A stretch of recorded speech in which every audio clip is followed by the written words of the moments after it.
All right, we're looking at Headbangers, Chris Long's draft, and we're going to give a evaluation of his draft, see how it worked out for him. First of all, he's got Flacco and McNabb at his quarterback position. While neither one really, just excite me a whole lot on their own as a starting quarterback, the fact that you can put both of them together, looking at who's got the better matchup from week to week, you might be able to piece together a fairly decent season out of quarterback, so it's not a bad job. It didn't cost him high picks, of course. He did spend a little bit higher pick on Flacco than I would have recommended, but he did all right. I mean, it's a good quarterback coverage. His strength is definitely at the running back position. Being able to keep Steven Jackson, then turn it around and pick up Adrian Peterson with the first pick. Keeps his buys covered very well, and he has two obvious starters every single week, day in, day out. Those guys are going to carry the ball. His backups with C.J. Spiller, McFadden, and Kevin Smith don't necessarily have to do anything. As long as his starters stay healthy, all they have to do is fill in a week here and a week there, and he's done. His receivers are a pretty strong group, too. He's got Macklin, Harvin, Kotri, Shianko, Howard Bay, Josh Cribbs, Roy Williams. And at first glance, that doesn't sound very impressive, but when you take into consideration that Josh Cribbs does all kick returns and punt returns, and Percy Harvin does kick returns, he's got potential scoring in his receivers. Overall, it's a pretty solid team, with the quarterback being the hardest position to manage. I could see him having coming out of the cellar. I could see Chris with a 9-5 record for the season, 6-4 in his division, and probably a pretty good chance to make the playoffs. Okay, we're here to analyze Twin Terror, owned by John Vandegrift. We'll start with his quarterbacks, Matt Ryan and Matt Schaub. That's the Matt strategy. Of course, Matt Schaub is going to have a season high with the fill-in for Matt Ryan probably 1 week, and that'll be Matt Ryan at home against Cincinnati, so that doesn't hurt him much. We're looking at the running backs next. We've got Marion Barber, Arian Foster, Tim Hightower, Chris Johnson, he used as his first pick, Clinton Portis, and Steve Slayton. And I just don't really see any problem with any of these running backs. Definitely a running back strategy in that he has 6 of them. And I just wish that I had these choices. We'll go on to receiver. We have Marcus Colston, Malcolm Floyd, whose value is rising since Vincent Jackson really hasn't signed yet. We have Jabbar Gaffney, Randy Moss, which was his keeper. Excellent choice. We have a rookie, Mike Williams. You need to keep an eye on him. He could emerge early.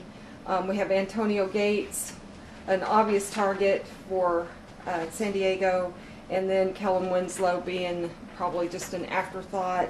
And all I got to say about these are, damn Sam. We need to really watch out. Of course, he has a kicker and a defense, and that's not going to make too much of a difference in his team. They really won't amount to anything, because if any of us are going to beat this team, it's going to be at those key positions, and we're going to have a lot of freaking luck. So a division finish of probably 8-2, with the league finish of 12-2, and it pains me to say that, but bottom line is, it's not that I just sleep with the guy, but he's really got the team to beat. Okay, let's run down the team of the Intimidators, owned and coached by Martin Casares. We'll start at quarterback, Matt Castle and Alex Smith. Not too exciting on their own, but a pretty good team. Martin will just need to look at those matchups week per week and start the better of the two. That's a real nice package. We'll move on to running back. Now, this is the strong part of this team at running back.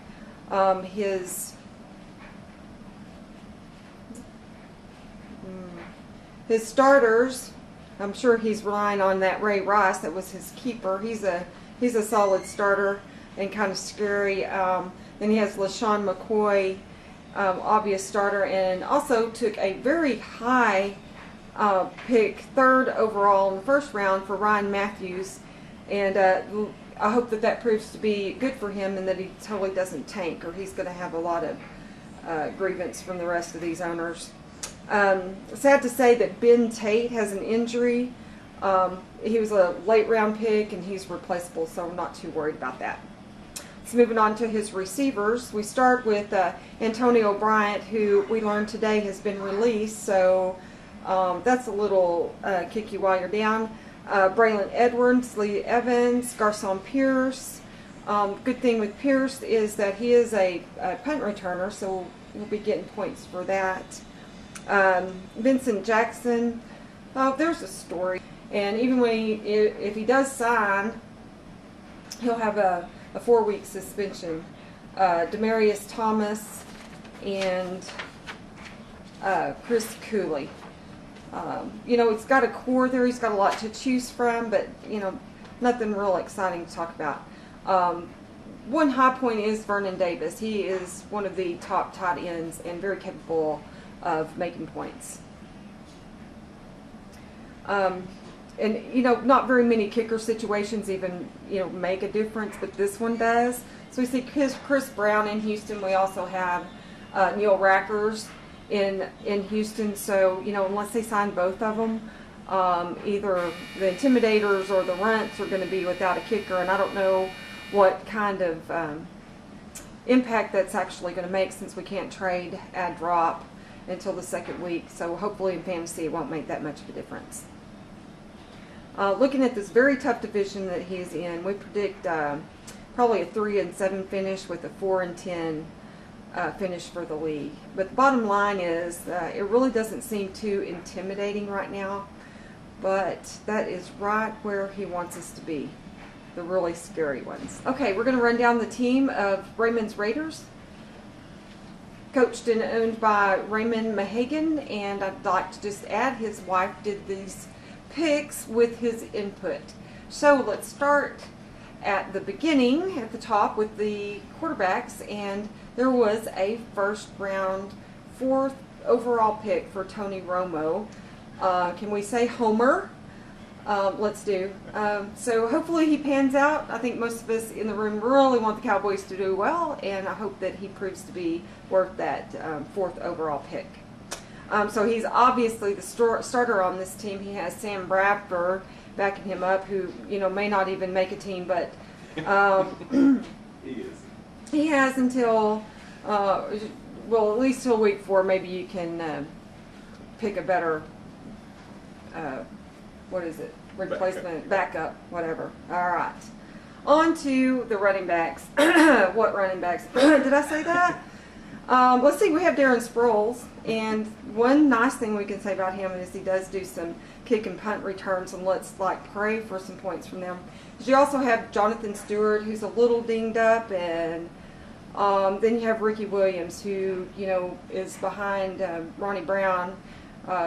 Let's just hope that Ryan Matthews tanks. I mean, I personally don't want that to happen, but I don't see us fixing this running back situation.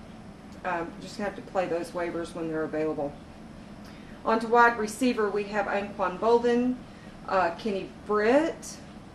He's looking good, and he's having a pretty good preseason, plus he's doing some kick returns. Austin Collie, I don't know anything about him. Andre Johnson was the keeper, thank goodness. Derek Mason, Chad Schillings, Hines Ward, he's a solid start, and Tony Gonzalez, pretty consistent. So got some depth at wide receiver, maybe some trade bait, because I really think that this team's going to need a little work, or maybe a lot of work. The defenses, Cleveland and the Cowboys, they are very complimentary schedule-wise, so that's kind of, can you do a defense by committee, honey? Yes.